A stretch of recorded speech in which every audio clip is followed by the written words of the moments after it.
ئالادی 121ەمی ڕۆژنامەوانی کوردیە وەکو کۆمەڵک لە ڕۆژنامەسان و چالاکوانان و ئازادی خوازان لە سەرگەڵکۆی شەیدی ڕۆژنامە نووس کاوە گەرمیانی کۆبووینەوە ئێمە هەموو ساڵێک لە دوای تیرۆرکردنی شەید کاوەوە ئەم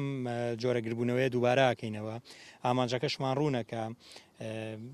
ئەوەیە کە کەیسی کاوە و دۆسی کاوە لە لای ئێمار بەکراوی ماوەتەوە و ئاماژەدانێکە بەوەی کەوا ئەم کەیسە هێشتا ئەوەی کە لە دادگایە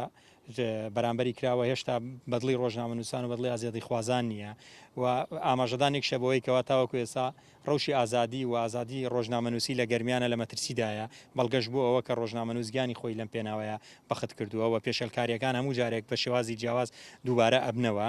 و جەختکردنەوەی لەوەی کەوا ئیشی ڕۆژنامەوانی